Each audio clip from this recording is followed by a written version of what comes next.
Dream of the Red Chamber, Chapter 40.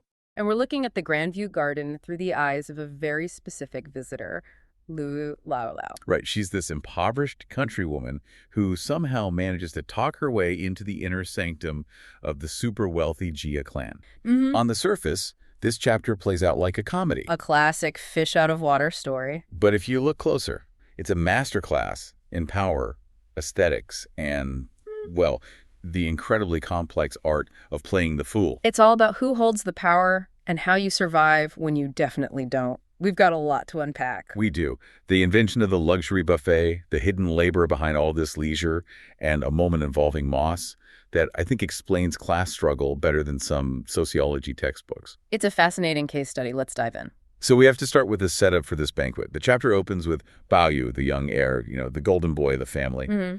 And he's looking at the plans for a dinner party, and he is just unimpressed. Bored, really. And you have to understand the context here. In these huge households, dining was rigid. It was hierarchical. It was repetitive. An obligation. It was an obligation, not an experience. You sat where you were told. You ate the courses in order. And Bao Yu goes to the matriarch, Jia mother, and proposes something that sounds shockingly modern. He says, let's not fix the food samples. He's basically disrupting the algorithm of the banquet. He is. He suggests that instead of a massive predetermined spread, everyone should get their own individual high table, a G. Okay. And crucially, he introduces what's called the 10 brocade-centered box. The Shijin Guangxin.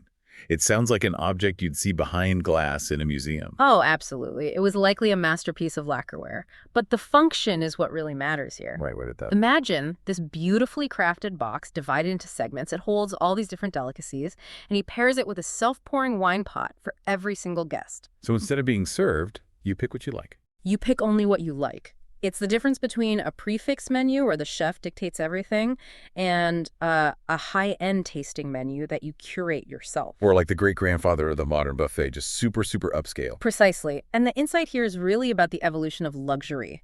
For the Jia family, luxury isn't about abundance anymore. They have abundance. They have food rotting in the storerooms. They have food rotting in the storerooms. Exactly. So for Bai Yu, true luxury is customization. It's novelty. It's the agency to say, I want this, but not that. Which is a very individualistic idea for a society that was so, collectivist and rule-bound. That's Bai Yu in a nutshell. And surprisingly, the grandmother, Jia mother, she loves it. She immediately greenlights it for the garden the next morning. But an idea is one thing. Execution is another.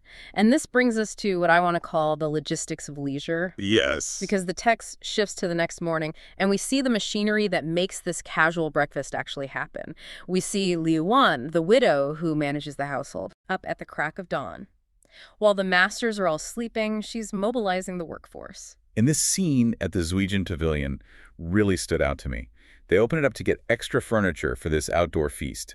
The description is just sensory overload. It is. The text talks about screens and tables and lanterns just piled up inside. It uses the phrase 5 colors shining. It's a hoard of treasures just sitting there. Waiting for a whim. And this is where we get our first real reaction from Laolao. Yeah. She's standing there with her grandson, and she doesn't just say, wow. No, she starts chanting the Buddha's name. That reaction is the key to the whole scene. To Li Wan and the servants, this is just stuff. It's furniture they have to move. It's a chore. But to Laolao, it's incomprehensible. It establishes the scale of the wealth gap immediately. She's not just impressed, she's awestruck to the point of, a religious experience. Like she's seeing a miracle. But Li Wan doesn't have time for awe. She's directing traffic. She tells the servants, don't act like a ghost is chasing you, which is a great line. Be careful with the furniture. But then she does something that shows just how hyper-attentive this household is.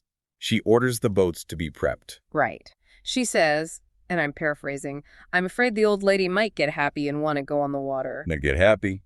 She is predictive modeling the matriarch's mood. That is the invisible labor of the aristocracy. A casual boat ride isn't casual at all. It requires oars, awnings, staff, all ready to go. Just on the off chance the matriarch feels a specific emotion. Their spontaneity is completely manufactured by other people's labor. So the stage is set, the furniture is out, the boats are prepped, and Jia mother arrives wearing this large red chrysanthemum she picked for herself. Which signals the start of the flower scene. Yeah. This is one of the most famous and, frankly, one of the most uncomfortable moments in the book. if you look at it with modern eyes. It really is. Wang Shif, who we know is the sharp-tongued, power-hungry manager of the family, she grabs Lu Laolao. She says, "Let me dress you up to look like the old lady." But she doesn't just pin a flower on her. She covers Lu Laolao's entire head. The text is very specific. She arranges them horizontal 3, vertical 4. She turns her into a human bouquet. Or pincushion, it sounds ridiculous. It's a spectacle. And naturally, everyone just loses it. They're laughing, pointing, calling her an old demon or an old fairy. It feels, I don't know, let's just be honest. They're treating a human being like a pet or a clown. If we judge it by today's standards, yeah, it's incredibly condescending. It's bullying. But we have to look at Lu Laolao's reaction to understand the power dynamics. Because she doesn't get mad. She doesn't get mad. She doesn't look embarrassed. No, she laughs. She says, and I love this line, "I don't know what luck I have to be so dignified today." And then she adds, "I'm old, but I was romantic in my youth. Being an old romantic today is good." That is a pivot of genius level. It really is. She takes their joke, which was, "Look how ridiculous this old peasant looks," and she spins it into, "I am embracing my inner fashionista." This is a moment of supreme social intelligence. Lu Laolao understands the transaction perfectly. She is there to get resources for her family. Food, money, connections. Right. And in exchange, the Jia family wants entertainment. They want to feel benevolent and amused. So if she gets angry, she breaks the spell. Exactly. If she gets angry, she gets kicked out. If she sulks, she's boring. By leaning into the joke, by reclaiming it, she keeps her dignity while playing the part they gave her. She's the jester, but she knows she's the jester. She is playing 4D chess while they're all playing checkers. It's a survival strategy. Self-deprecation as defense. It's almost like she's metabolizing their humiliation and turning it into social capital. That's a perfect way to put it. She digests their scorn and turns it into silver. So the party moves on. They go to the Kinfeng Pavilion to sit down. And Lu Laolao looks around at this incredible garden, and she makes a comparison that I think is really profound about art versus reality. She brings up the New Year paintings. In the villages, people would buy these cheap woodblock prints of beautiful, idealized gardens to stick on their walls. Like a vision board, a dream of paradise. But she says this real garden is 10 times better than any painting. Reality has surpassed art, but notice what she asks for next. She wants someone to paint it so she can take it home. She says, "I want to show the villagers before I die." She wants proof. She wants evidence that a place like this actually exists on Earth. Because if she just describes it, they'll think she's making it up. Right. And Jia Mother, just so casually, points to her granddaughter, Hitun, and says, "Oh, my little granddaughter can paint. I'll have her paint one for you." Just like that. Well, we can make that happen. And Lu Laolao just flips out again. She rushes over to Hitun and calls her a god incarnate, saying, "You're so young, so beautiful, and you have this talent." It elevates Sichun, sure, but it also reinforces this idea that the Jia family possesses everything. They own the reality, the garden itself. They own the beauty, and they possess the artistic skill to capture and replicate it. They control the narrative completely.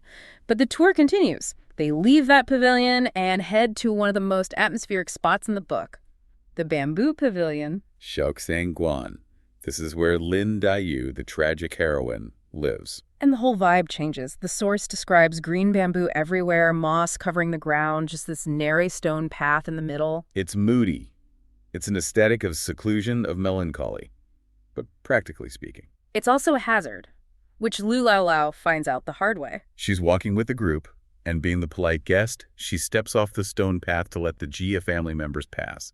She even says, "I don't want to dirty your embroidered shoes." She is so aware of their finery. She knows her muddy village shoes don't belong on the same path as their silk slippers. So she steps onto the moss. And boom, down she goes. And the reaction? Laughter. Again, everyone claps their hands and laughs. It's slapstick comedy to them.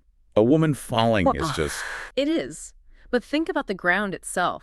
The moss is there for aesthetics. It looks ancient, poetic. But for Lu Laolao, who lives a life of physical labor, moss isn't poetry. It's a slippery surface. It's dangerous. That's such a powerful image. The aesthetic choice of the rich becomes a physical trap for the poor. The garden is designed to be looked at, not walked on by someone who doesn't know the code. It's the architecture of exclusion. Jia Mother does scold the maids for laughing, though. Asks if Lu Laolao is hurt. And Lu Laolao once again just bounces back with that incredible resilience. She says something like, Where did I get so delicate? If I didn't fall a few times a day, my joints would need beating. My joints would need beating. What a line. It's so tough. She's basically saying, I'm made of sterner stuff than you people. It's a reminder of her physicality. Her body is a tool for work, hardened by falls. Their bodies are ornaments wrapped in silk, needing protection from a patch of moss. In that moment, she's physically superior, even as she's lying on the ground. They finally get inside the house, Lin Daiyu's room. And this is where we get a really interesting mix-up about gender roles. This is a crucial scene. They enter, Daiyu offers tea, but Mrs. Wang, Baiyu's mother, intervenes. She says something like, "We don't drink tea," or tells her not to pour it. It's a small detail, but it shows how rigid the domestic rituals are. Even on a casual visit, the hierarchy of who serves whom and when is strictly enforced. Right. Mrs. Wang is constantly policing the younger generation. But Laolao isn't paying attention to the tea rules. She's looking at the room. She sees a writing brush, an inkstone. And shelves stacked full of books. And she makes an assumption. She says, this must be the study of one of the brothers. She assumes it's a guy's room. Because in her world, and in society at large at that time, serious scholarship walls of books, writing tools, that's the domain of men. Correct. A young lady's boudoir was supposed to be filled with embroidery, cosmetics, maybe a zither, not a library. And when they tell her, no, this is Miss Daiyu's room, she's shocked. She says it looks better than a top-class study. This validates Lin Daiyu in such a profound way. Laolao's confusion highlights just how unique Daiyu is.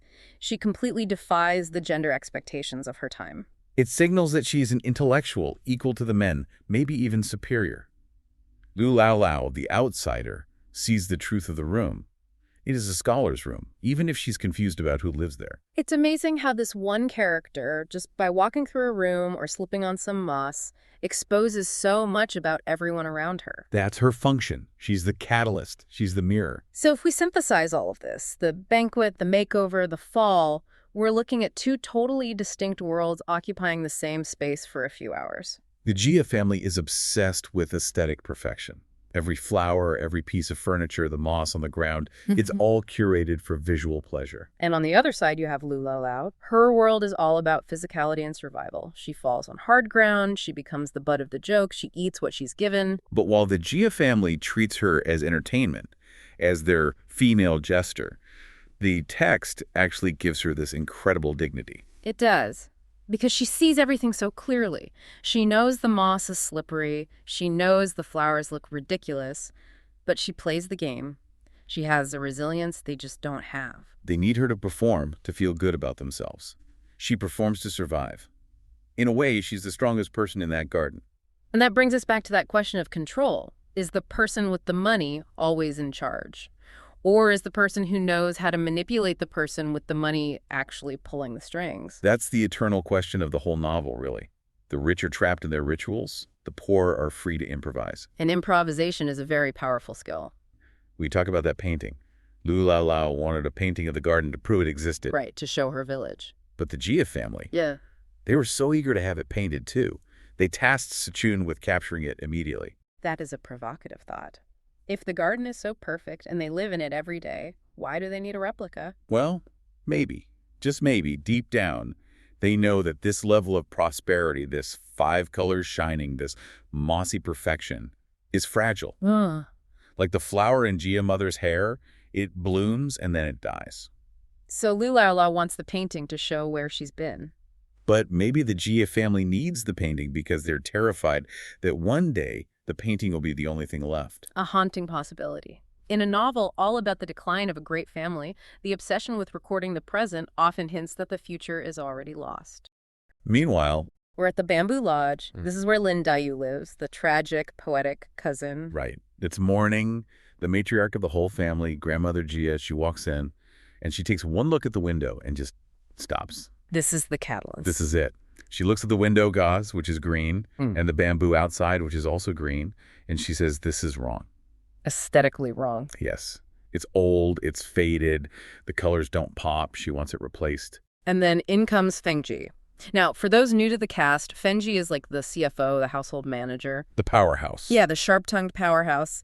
And she immediately jumps in and says, "No problem. I saw some silver red cicada wing yarn in the warehouse. I'll use that." This is such a crucial moment. I mean, Fengji prides herself on knowing every single item in that inventory. She's the master of the material world. Exactly. But Grandmother Jia stops her cold. She basically says, "Nice try, kid, but you don't even know what you're looking at." I love this dynamic. The grandmother just pulling rank on the expert. She tells Fengji that what she saw wasn't cicada wing yarn.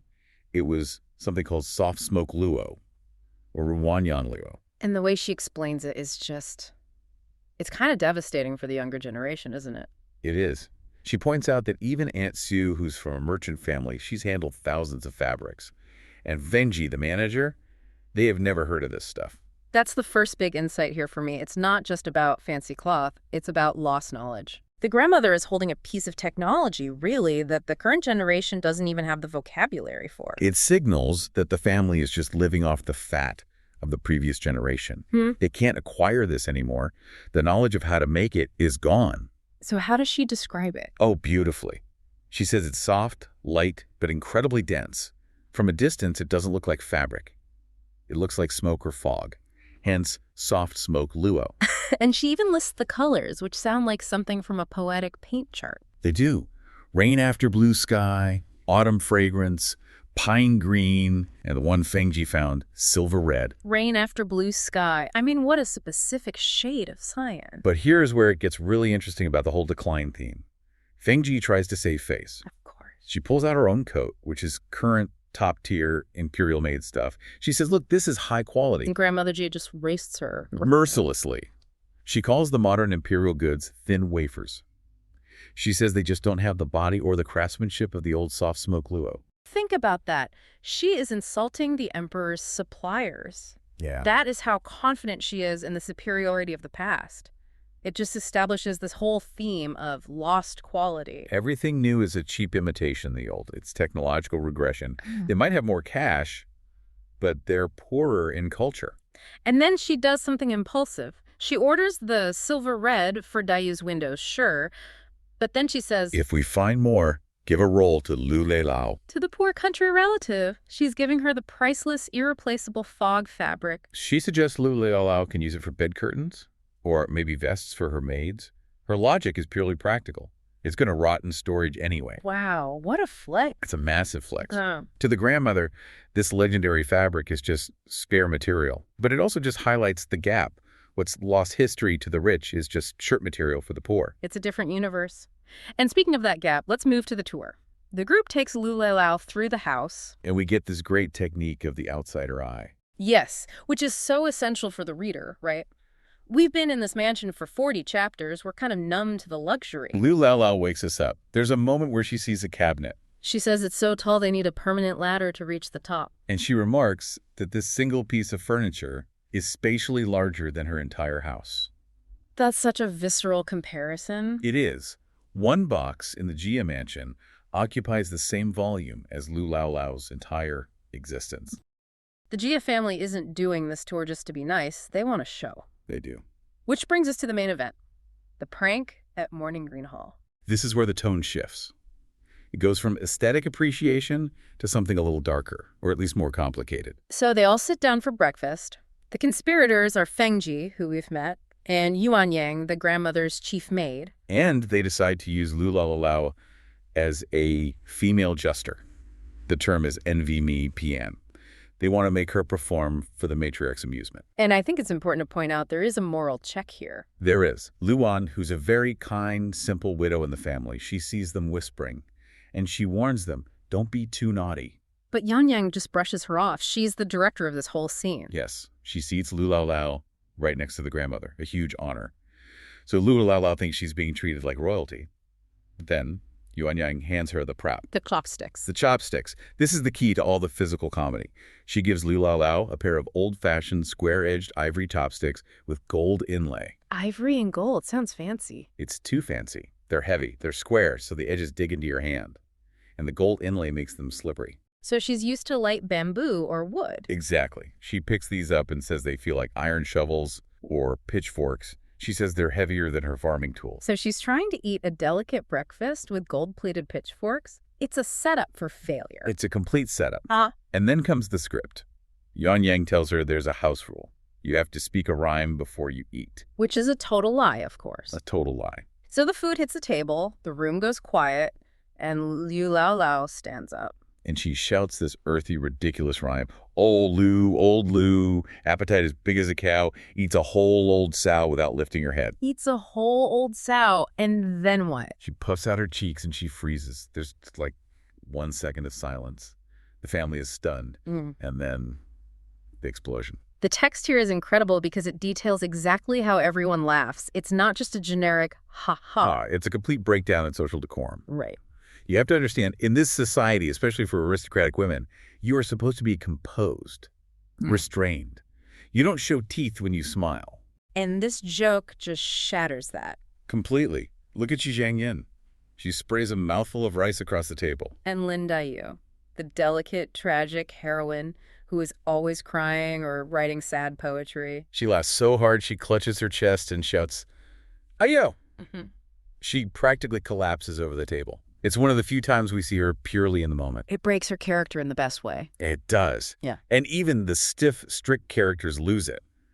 Lady Wang points a finger at Feng Ji, but she can't even get words out. And the physical comedy just keeps going. It's a chain reaction of mess. Aunt Shu sprays tea on Tanchen's skirt. Tanchen spills rice on Yangchen. Shichun's the youngest, has to ask her nurse to rub her stomach because it hurts so much. It's basically a food fight caused by laughter. And the only people not laughing. The directors, Feng Ji and Yuan Yang. Of course. They have to keep straight faces to keep the bit going. It shows the power dynamic perfectly. They're controlling the emotional state of the entire room. But the prank isn't over. The pigeon egg. Yes. Feng Ji serves Liu Laolao a bowl of pigeon eggs. Now, for the listener, pigeon eggs are small, they're round, and they are incredibly slippery. And remember, Liu Laolao is still holding those heavy, square, gold pitchforks. It's a physics impossibility. She's chasing this little egg around the bowl. She even jokes, old Liu commands, but the egg doesn't listen. And then Feng Ji casually drops the bomb. She mentions the price. 1 tael of silver per egg. We need to pause on the math there. 1 tael of silver. For a peasant family like Liu Laolao's, that is. I mean, that's months of living expenses. It's a staggering amount of money. For one bite. For one bite, correct. So suddenly the stakes just skyrocket. Yeah. Liu Laolao finally manages to corner the egg. She stretches her neck out, opens her mouth, and slip. Oh, no. It falls on the floor. That is tragic. It's the climax of the scene. Liu Laolao looks at the floor and sighs, and she says, 1 tael is silver, and it disappeared without even making a sound. Without even making a sound. That line just sticks with me. It encapsulates the wastefulness of the Jia family perfectly. It does. They are literally eating money and then laughing when it falls in the dirt. It highlights the absurdity. To the Jias, it's just a failed bite of food. To Liu Laolao, it's a lost fortune. So what happens then? Grandmother Jia finally steps in. She realizes the game has run its course. She isn't angry. She calls Feng Ji a mischievous ghost, but she orders the chopsticks changed to manageable ones. And we get this interesting little exchange about poison. We do. Feng Ji jokes that the silver on the new chopsticks is to test for poison. And Liu Laolao's response is brilliant. What does she say? She says if this food were poison, she'd still eat it. She says even arsenic would be worth it because it tastes so good. It's funny, but it's also desperate. It reminds you that this woman is hungry. Exactly. But it ends on a surprisingly warm note. Grandmother Jia sees her eating, and she actually gives her own portion to Liu Laolao. Yeah. She even orders food sent to Liu Laolao's grandson, Banner. The prank, which started as mockery, weirdly pivots into charity. It became a bonding moment, but a bonding moment built on extreme inequality. I want to try a little thought experiment. Okay, I'm intrigued. I want you to imagine you are walking into someone's bedroom for the very first time. You haven't really had a deep conversation with them yet, maybe just some small talk. But now you're standing in their private space. You look around, you see the posters on the wall, or, the lack of them. You see the books on the nightstand, maybe a pile of laundry shoved in a corner, or maybe the bed is made with military precision. You instantly make a judgment about who that person is. Oh, absolutely. It's instinctive. Interior design, whether we realize it or not, is Well, it's rarely accidental. It's a map of the soul. Yes. Even the refusal to decorate, that tells you something profound about a person. Exactly. And we are taking that concept, the idea of room as character study, To decode the personalities of the key young women in the novel, Tanchun, Dayu, and Baochai, by looking strictly at their living spaces. and how they navigate the social hierarchy during this single afternoon. That's it. I have to say, the descriptions are just lush. We're talking marble desks, ancient bronze tripods, boat rides. And rooms described as snow caves. Yeah, it really is like an episode of Cribs set in the 18th century. It is incredibly vivid. But what's fascinating is that every single one of those luxury items is a clue. The author, Cao Wishingkin, is a master of detail. He doesn't waste a single word. Right. He connects the physical world, the furniture, the art, the layout directly to the hidden emotional currents of the Jia household. So let's set the scene. We're opening right after a meal. Everyone is transitioning from eating to chatting, and we get this really pivotal moment with Laolao, Yuan Yang, the head maid, who holds a lot of power. A lot of power. She actually pulls Laolao aside to apologize. She says, don't be mad. We were just teasing you earlier. And this is where my perspective on Laolao totally flipped. You expect her to be confused or maybe insulted and holding a grudge. Of course. But she looks at Yuan Yang and says, "Girl, what are you talking about? We were coaxing the old lady to be happy. I knew exactly what was happening." Wow. This is such a crucial insight. It flips the script entirely. Laolao isn't the fool. She is a performer. A willing participant. Willing participant. She explicitly states, if I were angry, I wouldn't have said anything. She possesses this incredibly high level of emotional intelligence. She understands that her role in this economy of power is to provide entertainment. She is singing for her supper, essentially. And she does it with her eyes wide open. It changes everything. It means she has agency. It's not exploitation if she's controlling the narrative, right? Or at least. She's navigating it shrewdly. She's sharp. And speaking of sharp, let's talk about the food situation. The conversation turns to the leftovers, and I was honestly surprised by how detailed this hierarchy of leftovers is in the text. Oh, it's a perfect microcosm of the household structure. Totally. You have to understand, the sheer volume of food here is staggering. Yuan Yang is directing traffic for the uneaten dishes. He says, pick 2 bowls to send to Pinger. And Pinger is? She's Fengji's trusted maid, Fengji being the manager of the household. So Pinger is high status. She gets the good stuff. Right. It's like the VIP line for leftovers. Exactly. Then she asks about Sharon, Bayu's principal maid. When she finds out Sharon isn't there, she orders food sent to her room, too. It shows that even among the servants, there's a strict pecking order. So the top-tier maids, the ones with proximity to power, get the restaurant-quality leftovers. What about the rest? I mean, that must be tons of food left. Oh, yeah. Yuan Yang literally says, they can't eat all this. Feed the rest to your cats. To the cats. That is a massive flex. It really highlights the sheer abundance and, perhaps the wastefulness of the Jia household. And Laolao notices this immediately. What does she say? She comments on how little the noble ladies actually ate. She says a gust of wind could blow them over. It's such a stark contrast. You have the rustic visitor who probably values every single grain of rice. Knows the sweat equity in a bowl of rice. And then you have a household where the leftovers of a single meal could probably feed her entire village for a week, but instead it goes to the pets. It sets the stage for the decadence we're about to see. Yeah. So leaving the dining table, the group decides to go for a walk to digest. And their first stop is Tension's room, known as the Autumn Studio. Now let's orient the listener. Tension is the third sister, correct? Correct. She's a concubine's daughter, which puts her in a slightly precarious position socially, but she is incredibly capable, sharp, and, well, sometimes a bit thorny. A very strong character. And her room, wow.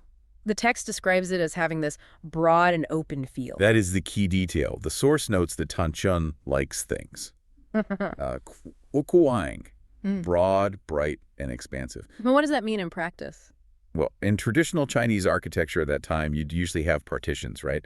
Wooden screens, intricate dividers to separate a suite of rooms for privacy and modesty. Of course. Tanchun has removed them. It is one big open space. Which feels very bold for a young woman in this era, doesn't it? It feels almost masculine. It absolutely does. Like she's taking up space on purpose. It's intentional. And the artifacts in the room back that up completely. Look at what's on her desk. A large Huali wood marble desk. Huali is rosewood. It's heavy, dark, expensive, and very sturdy. It's not a delicate lady's writing table. And it's covered in stuff. Piles of calligraphy model books and dozens of inkstones. The source mentions the brushes specifically. It says the brushes are catching brush seas, these massive holders, and there's so many of them it looks like a forest of brushes. That imagery suggests serious scholarly ambition.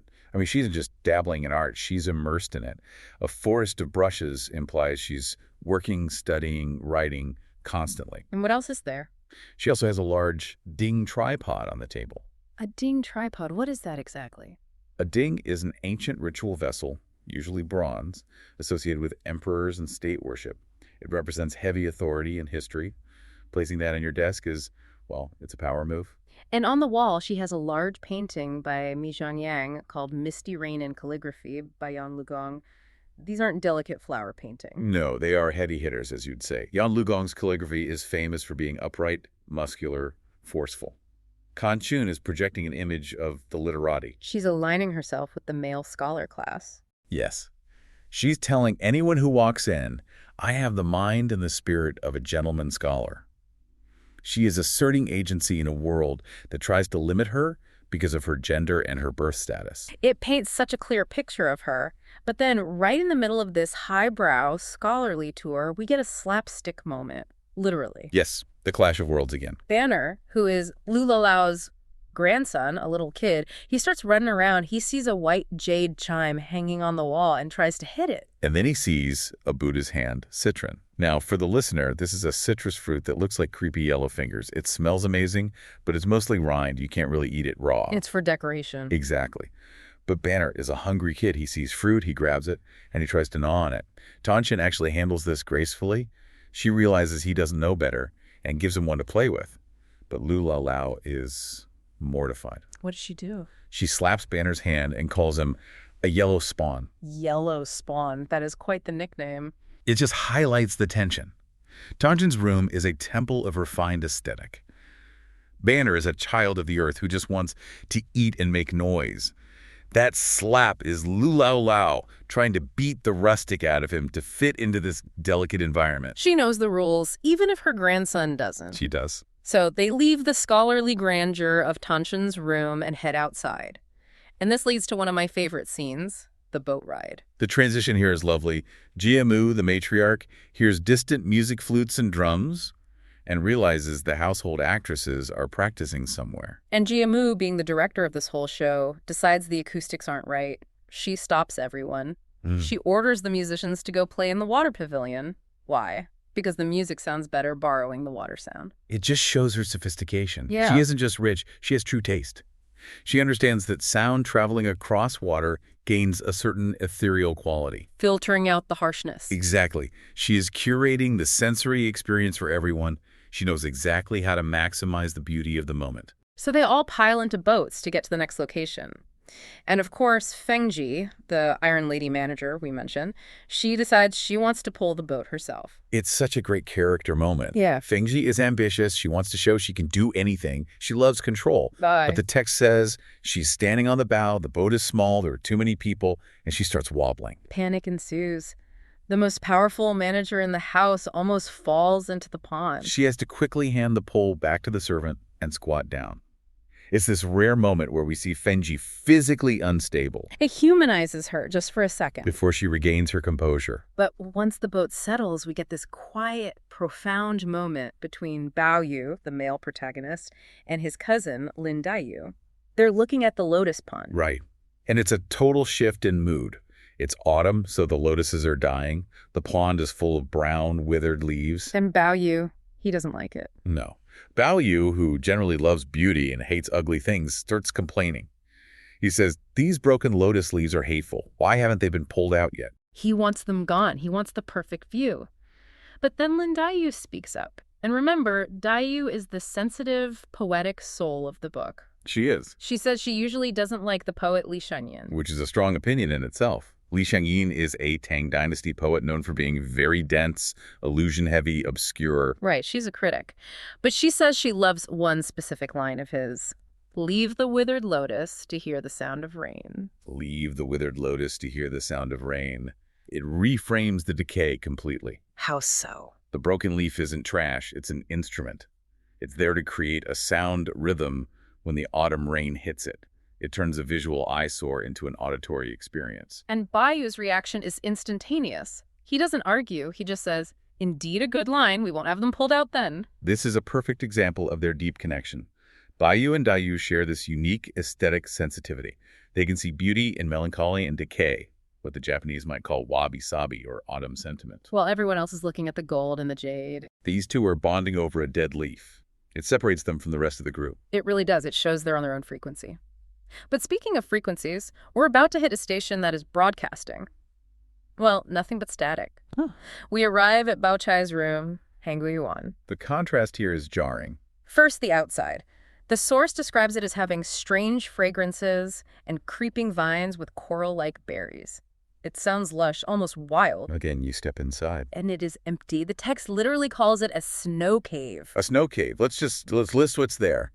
A clay vase with some chrysanthemums, 2 books, a tea set. That's it. That is it. No antiques, no calligraphy, no forest of brushes like Tanshin had. Nothing. Even the bed curtains are described as simple blue or green gauze. It is shockingly minimalist, like monk cell minimalist. And Jia Mu, the matriarch who loves luxury and music and parties, she hates it. She is visibly disturbed. She walks in and says, "This child is too honest." Yeah. She actually compares the room to a horse stable. Ouch. That is not a compliment from your grandmother. No. And she brings up a superstitious point. She says it's unlucky taboo, really, for a young girl to live so plainly. She says it looks too cold, lacking the vitality and the yang energy a young person should have. Right. In Chinese culture, a house that looks too empty or desolate is bad feng shui.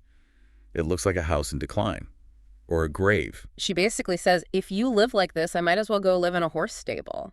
She refuses to let it stand. She starts ordering an intervention right there on the spot. It is a total makeover scene.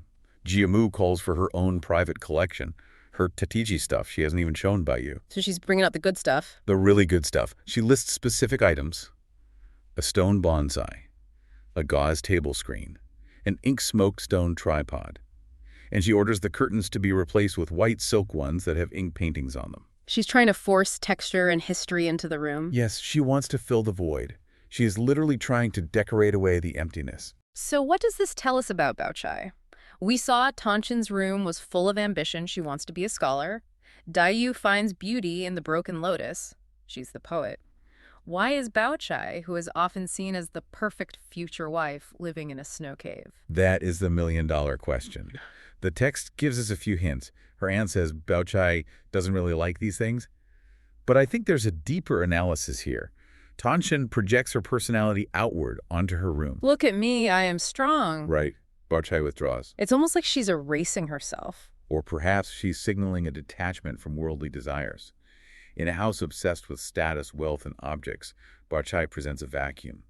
But to the matriarch, that vacuum is terrifying. Why? It looks like death or poverty, two things the Jia family is desperately trying to ignore. It's fascinating that the perfect girl is the one whose room unsettles the grandmother the most. It feels like Bao Chai is playing a different game entirely.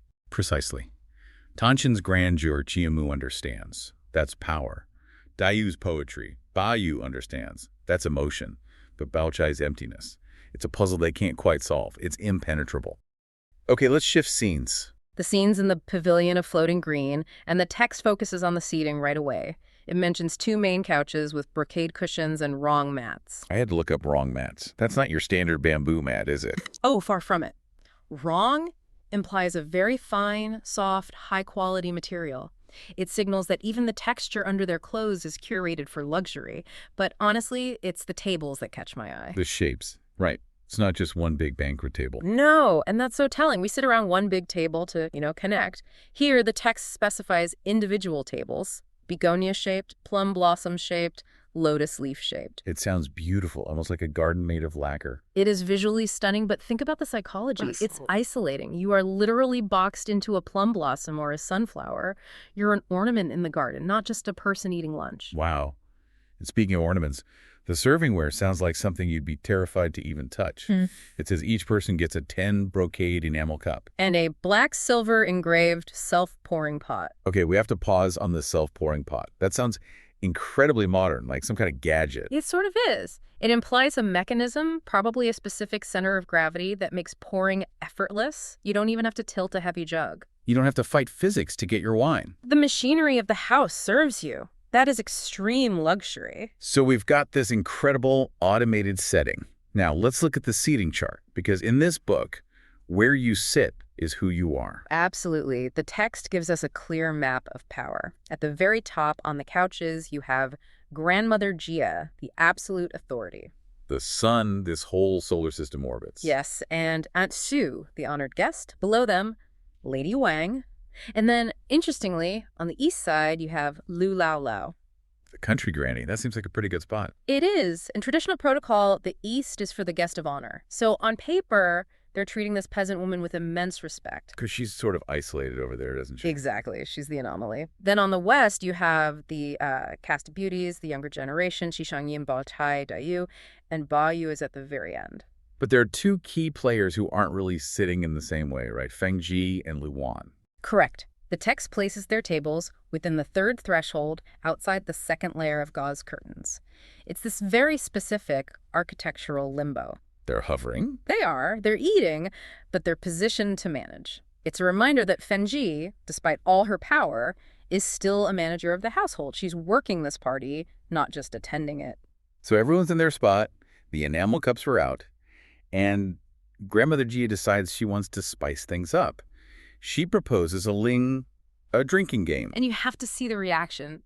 Shu immediately tries to back out. She says, "Oh, how would we know how to do that? You just want to get us drunk." It feels like such false modesty, though. You know, like when someone says, "Oh, I haven't played chess in years," and then just destroys you. Precisely. It's a performance. She doesn't want to lose face. Getting the game wrong isn't just a funny mistake. It suggests you're not educated enough. She's afraid of looking foolish. But Grandmother Ji insists. And then Feng Ji, the producer, does something really interesting. She drags Yuan Yang over. And Yuan Yang is a maid. A very high-ranking maid, but still a servant. This is the pivotal moment. Feng Ji pulls Yuan Yang over to be the Lingguan, the game master. And look what happens to the power dynamic.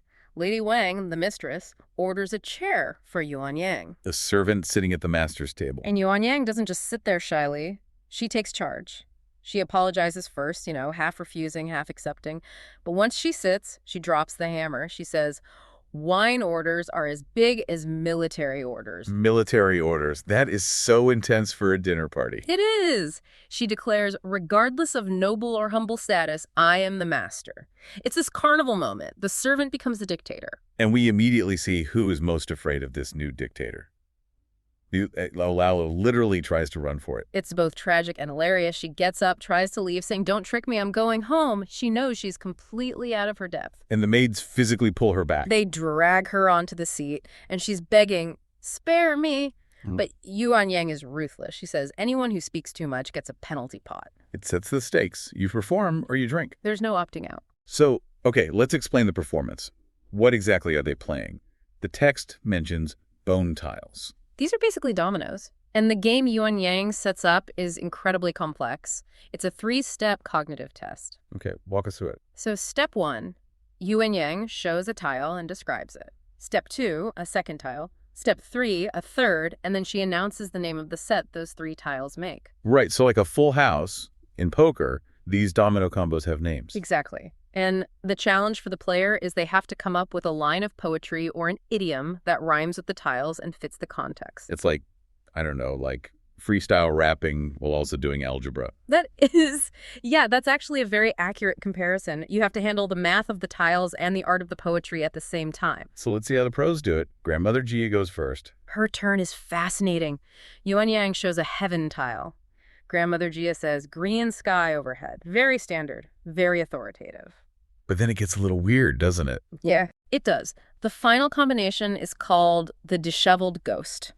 And Grandmother Jia's rhyme is, the ghost hugging Zhang Ku's leg. Wait, Zhang Ku is the demon slayer, right? The king of ghosts. Yes, so you have this elderly noble matriarch bringing up this image of a ghost clinging to a demon slayer's leg. It's a little dark, very vivid. What do you think that tells us about her? It hints that she's not just some sweet old lady. She's comfortable with monsters. She controls the ghosts of this family. She's a survivor. I love that. She's got an edge. Then you have Aunt Sue, who seems to just play it safe. Aunt Sue is the diplomat. Her verses are about plum blossoms and romantic myths. She's keeping it pleasant, not rocking the boat. He just wants to get through the round. Exactly. Then we get to Shi Xianyun. She's usually the spirited one. And her verses reflect that. She uses big, dynamic imagery. Sun and moon hanging in the sky. The bird stealing the cherry. Notice the verbs. Hanging, stealing. It's active. Bold. It fits her perfectly. Okay, now, let's talk about Xu Baochai. She's often seen as the cool, composed intellectual. How does she handle the pressure? Flawlessly, but with this hint of melancholy that's really profound. Her set is called Iron Lock Holding the Lone Boat. And her rhyme is, wind and waves everywhere cause sorrow. Wind and waves everywhere? Wow, that feels heavy for a party game. It is. Remember, Baochai is often the one holding the family together. This image of a lone boat held by an iron lock amidst chaos. It's a peek into her internal state.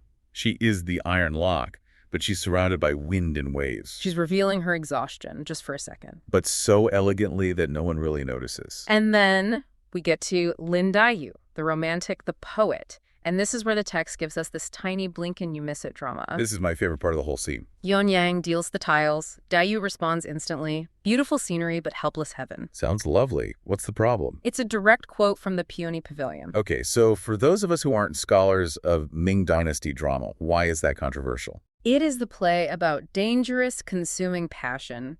It's about a girl who literally dies of love. For a proper, unmarried, noble daughter to know this text is.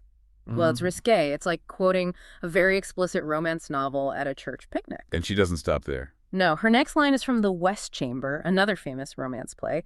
She is just letting her subconscious spill out. And the reaction. The text says, Baochai listened and turned her head to look at her. Just the look. Oh, in this society, that look is screaming. Baochai clocks exactly where those quotes are from. She's catching Daiyu in a major slip of propriety. And does Daiyu notice the look? The text says Daiyu is only worrying about the penalty. She ignores it, she doesn't engage, she just wants to get through the game without drinking. It's such a tense little moment. Baochai knows, Daiyu knows, she knows, but the game has to go on. And that perfectly encapsulates their dynamic. Daiyu is too lost in the poetry to see the social danger, and Baochai is too focused on the rules to enjoy the poetry. So the aristocrats have had their turn. They've been elegant and tragic. But the room is waiting for the main event. The setup, yes. Fengji and Yuan Yang have explicitly conspired here. They didn't drag Lu Laolao back to the table just to watch. They want a show. And they even set a precedent just before this to scare her. Right. Ying Chun, one of the quiet sisters, gets a rhyme wrong. Yuan Yang makes her drink. That's kind of cruel. It is, but it serves a purpose. It proves to Lu Laolao that the military orders are real. If a noble daughter can be punished, she is definitely in trouble. So Lu Laolao steps up. She admits she's a farm person. And she decides to just lean into it. This is her brilliance. She doesn't try to be one of them. She owns her identity. She pivots. Yuan Yang shows the tiles. 4. Lu Laolao thinks for a minute and says, it's a farm person. And the room laughs. It's self-referential. She's playing the character they expect. Then the next one. 3, 4, green and red tiles. Yeah. Now remember, the others were talking about jade in the sky. Lu Laolao looks at the colors and says, big fire burns the hairy worm. I mean, compare that to wind and waves or plum blossoms. It's violent, it's destructive, it's so earthy. A fire burning a caterpillar. It's definitely not the Peony Pavilion. Not at all. It's the reality of the farm crashing into this perfumed garden. And then Ace 4, Mm-hmm. Lu Laolao says, 1 radish, 1 head of garlic. Pure practicality, no metaphors, just food. And finally, the big finish. The set is called One Flower.